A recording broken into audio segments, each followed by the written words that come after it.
महाराज, गरुड़ के संस्कार तो आप देख ही चुके हैं और शेष उन्हीं के भाई हैं। मैं आपसे विनती करती हूँ, आप इन सभी पे अपनी कृपा कीजिए।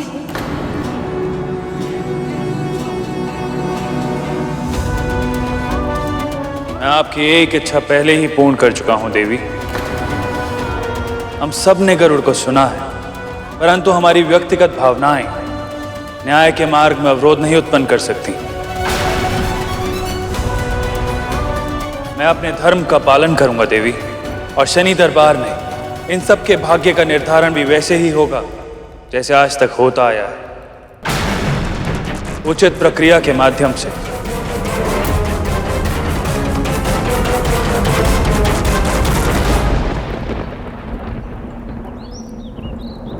मुझे कुछ क्यों नहीं दिख रहा है? मेरे पुत्र क्यों नहीं दिखाई दे रहे हैं मुझे? मौन क्यों है तू? क्या दिखा तुझे? और तो कुछ नहीं दिखा, पर इतना आभास अवश्य हुआ कि हमारे पुत्रों को अब कोई कठिन परीक्षा देनी होगी। यदि वो उसमें सफल हो गए तो हमारे पास वो निश्चित ही सुरक्षित लौट आएंगे, और यदि सफल नहीं हुई तो? हे प्रभु, मेरे पुत्र वापस आ जाए, सुरक्षित, बिना आहित हुए।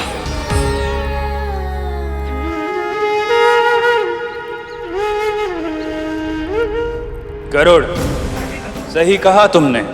मेरे जीवन की परिस्थितियों ने मुझे कठोर बना दिया है, परंतु ये कठोर आज तुम्हें केवल इसलिए क्षमा नहीं करेगा क्योंकि तुमने अपनी मां की कथा स्मरण करके हमें सुनाई है। मैं तुम सबके हृदय, आत्मा और मस्तिष्क की गहराइयों में झांकूंगा।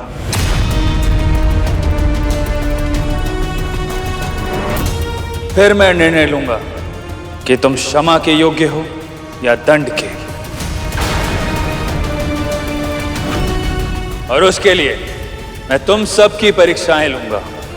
परंतु ध्यान रहे, तुम में से किसी एक भी परीक्षा में उत्तीर्ण हुआ तो तुम सबको शनि की 7.5 का प्रकोप सहना होगा।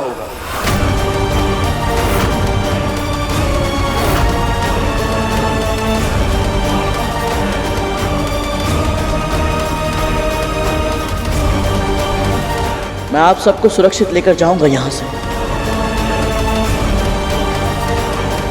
विपदा में व्यक्तित्व निखरता है गरुड़, इसलिए सामने कितना भी घनघोर संकट क्यों ना आए, तू सदैव अपने आदर्शों पर अडिग रहना। यदि तू ऐसा कर पाया तो अपने आप संसार के लिए वंदनीय बन जाएगा। देव, मेरी मां कहती है कि परीक्षा से कभी भी भयभीत नहीं होना चाहिए, क्योंकि यदि तुम्हें सही उत्तर पता हो तो आत्मविश्वास बढ़ता है, यदि ना पता हो तो ज्ञान। इसीलिए आप कैसी भी परीक्षा क्यों ना लें, मैं तैयार हूं और उत्सुक भी।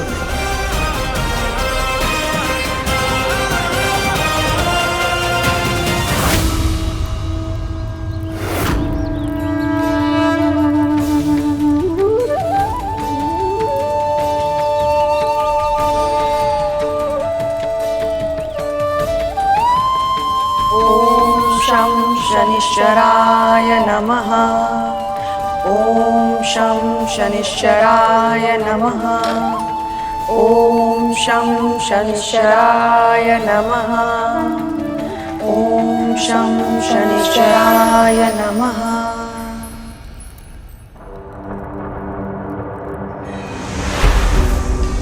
प्रथम परीक्षा के रूप में मैं तुमसे कुछ प्रश्न करूंगा गरुड़, और इस कर्पूर के पूर्ण तरह जल जाने से पहले तुम्हें उन सभी के उत्तर देने होंगे। जो आज्ञा शनिदेव। पहला प्रश्न, जिस जल में सब कुछ घुल जाता है वो क्या है जिसमें जल स्वयं घुला हुआ है? वायुमंडल। और वायुमंडल किस में घुला हुआ है? स्वर्ग में। और स्वर्ग?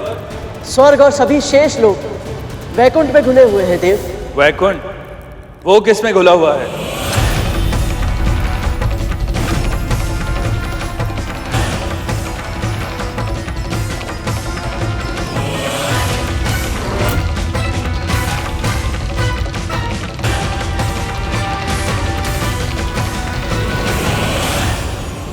एक समय था जब कुछ भी नहीं था गरुड़, ना प्राणी, ना जीवन, ना जड़, ना चेतन। ये पृथ्वी भी नहीं थी और ये सृष्टि भी नहीं।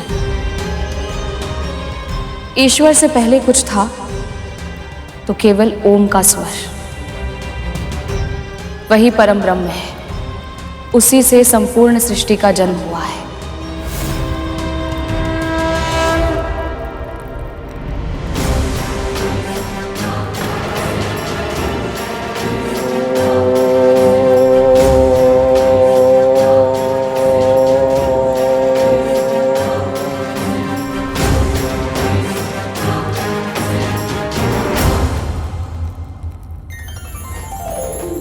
जब कुछ नहीं था तब ओम था।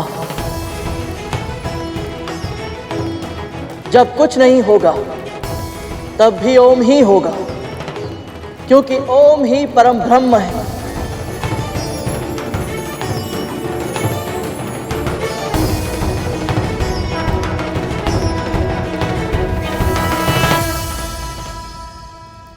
तुम अपनी पहली परीक्षा में सफल हुए गरुड़।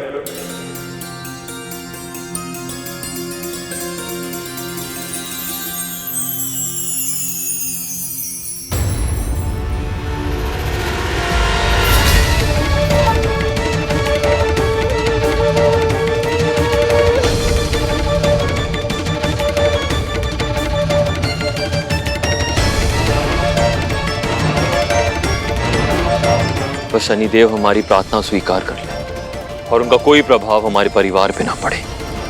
प्रभाव ही तो है कालिया। महारानी एक दासी के साथ पूजा कर रही है।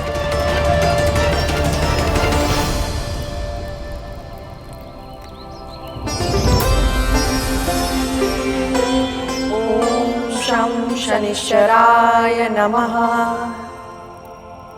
लगता है तुम्हारी माँ और विमाता को आभास हो चुका है कि तुम संकट में हो। उनकी प्रार्थनाओं की ध्वनि मुझ तक पहुंच रही है। ओम शं शनिश्चराय नमः। मां से कभी कुछ नहीं छिपता। न जाने कैसे वो मेरे बिना कुछ बताए सब कुछ जान जाती है। दूसरी परीक्षा और अधिक कठिन है गरुड़।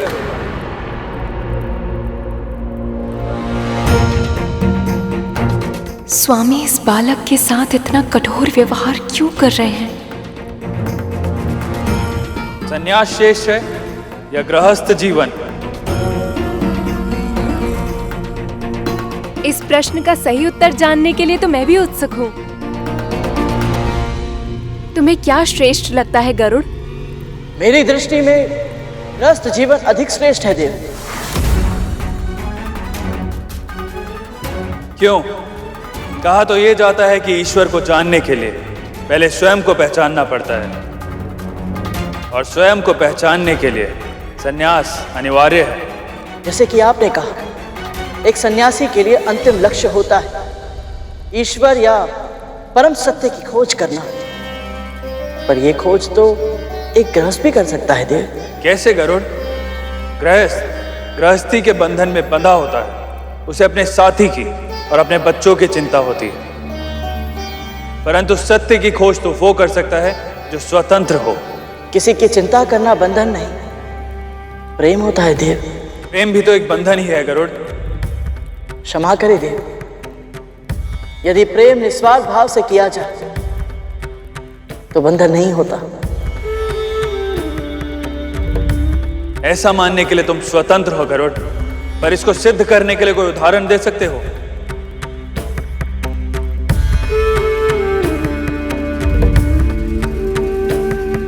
अपने पिता सूर्यदेव का प्रेम देखिए शनिदेव।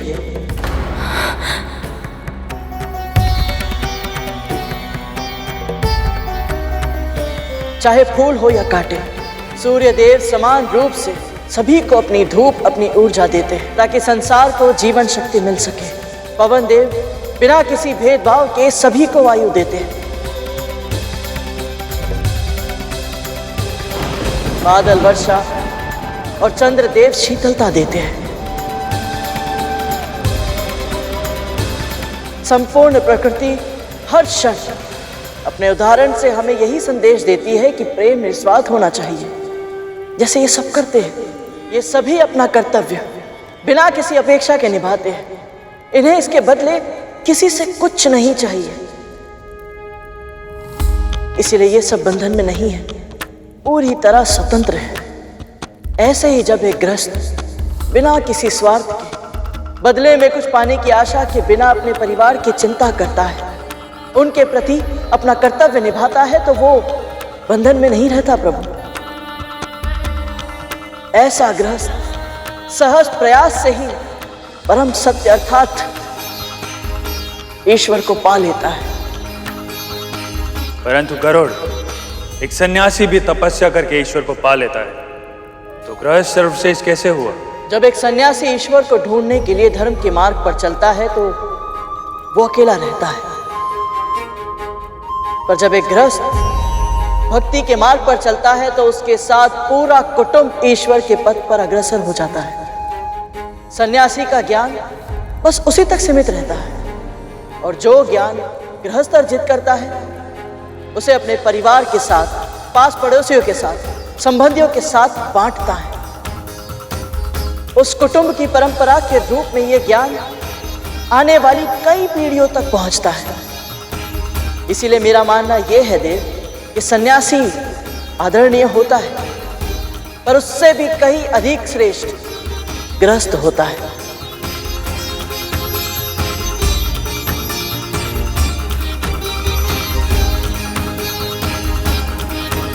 और अगली परीक्षा से पहले मैं तुम्हें बताना चाहता हूं गरुड़, तुम्हारी बुद्धि और तुम्हारा ज्ञान अद्भुत है। तुमने अपनी मां के कहे एक एक शब्द को अपने मन में संजो के रखा है, और जीवन जब जब तुम्हारे सामने चुनौतियां प्रस्तुत करेगा, ये कुशलता तुम्हारी सबसे बड़ी सहायक सिद्ध होगी। और अब मेरा अंतिम प्रश्न, तुम्हारी मां सदैव अच्छे कर्म करती है, कभी किसी का बुरा नहीं किया उन्होंने, फिर भी उनके और उनके पुत्र के भाग्य ने उन्हें दास बना दिया।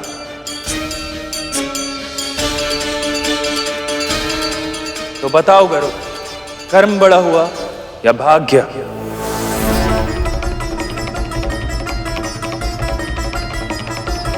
मैं महर्षि कश्यप की पत्नी विंता अपनी बहन कद्रू की दासता स्वीकार करती हूँ। मैं महर्षि कश्यप और मां विंता का पुत्र गरुड़, मेरी विमाता महारानी कद्रू और उनके 1 सहस्त्र पुत्रों की दासता स्वीकार करता हूँ।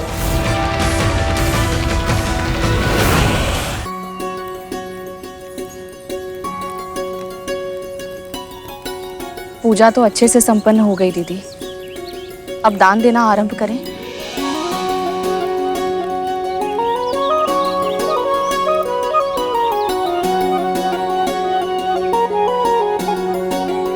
ये काली उड़द की दाल, काले तिल और नीलम रत्न है। बस मुझे इतना आशीर्वाद दीजिए कि शनिदेव के ग्रह से मेरे पुत्र सुरक्षित लौट आए। जैसा तुम चाहती हो वैसा ही होगा पुत्री। शनिदेव तुम्हारे पुत्रों पर कृपा करें, उन्हें सुरक्षित अपने ग्रह से निकल जाने दें। बाबा, ईश्वर की प्रेरणा से मेरी ओर से ये छोटी सी भेंट स्वीकार करें। आशीर्वाद में कुछ विशेष नहीं मांगोगे पुत्री? आपको जो उचित लगे अपनी पुत्री समझकर दे दीजिए। अद्भुत पुत्री, अद्भुत। जो मांगता है उसे बस वही मिलता है जिसकी उसने इच्छा व्यक्त की है, पर जो नहीं मांगता उसे ईश्वर वो सब कुछ देते हैं जो उसके लिए उचित होता है। तुम निश्चिंत रहो, शनिदेव तुम्हारी प्रार्थना अवश्य स्वीकार करेंगे। तुम्हारे पुत्र को कभी कोई हानि छूकर भी नहीं जाएगी। ऐसी बातें करके विंता क्या सिद्ध करना चाहती है? कि उसका पुत्र प्रेम मुझसे अधिक निस्वार्थ है। आइए बाबा, अपना स्थान ग्रहण कीजिए, भोजन कर लीजिए।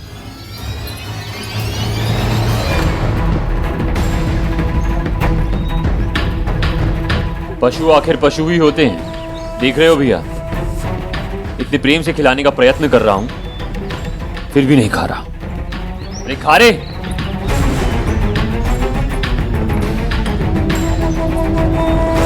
उसे विवश मत करो, मैं खिलाती हूँ।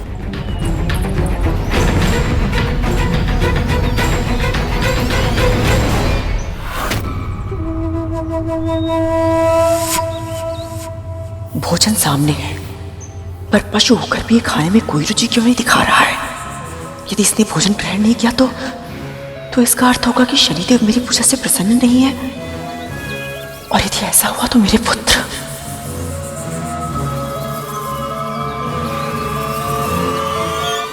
कर्म बड़ा है या भाग्य, ये विवाद तो बहुत लंबे समय से चला आ रहा है प्रभु। सत्य तो ये है कि ये प्रश्न मैंने स्वयं से और अपनी माँ से कई बार किया है कि हमारा जीवन ऐसे क्यों है। पर मेरी माँ कहती है कि जो जिसके योग्य होता है ईश्वर उसे वही देते हैं। हम में से अधिकतर व्यक्ति कई बार एक पल ठहर कर जब अपने आप को देखते हैं तो हम यही सोचते हैं कि ऐसा कठिन जीवन हमें क्यों मिला। पर कालांतर में सच्चे और परिश्रमी व्यक्ति के लिए जीवन की वही कठिनता सबसे बड़ी संपत्ति बन जाती है। इसका सबसे बड़ा उदाहरण है मेरे अरुण भैया, जिनके भाग्य में अर्धविकसित अवस्था में जन्म लेना लिखा था।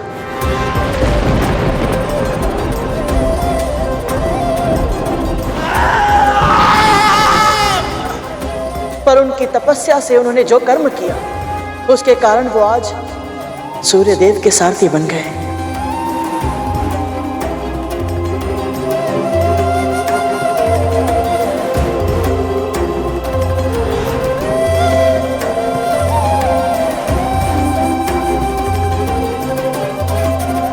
इससे यही सिद्ध होता है देव कि भाग्य में जो लिखा है वो महत्वपूर्ण नहीं है। अधिक महत्वपूर्ण है भाग्य के प्रति हमारा दृष्टिकोण। मेरी माँ के भाग्य में दासी बनना लिखा था, पर उनके सोच विचार के ढंग ने उन्हें साध्वी बना दिया।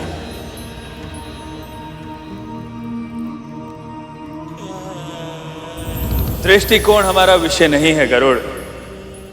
प्रश्न का उत्तर दो, कर्म बड़ा है या भाग्य?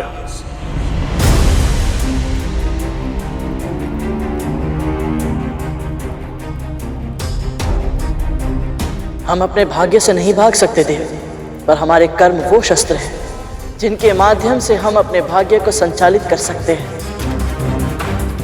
क्या तुम्हें पूरा विश्वास है कि भाग्य को बदला भी जा सकता है? यदि हमारे कर्म अच्छे होंगे तो हो सकता है कि हम अपने भाग्य को भी बदल पाएं। गरुड़, तुम्हें अपने कहे एक एक शब्द को उदाहरण के साथ सिद्ध करना होगा, अन्यथा तुम्हारा उत्तर स्वीकार नहीं जाएगा और तुम इस परीक्षा में असफल हो जाओगे।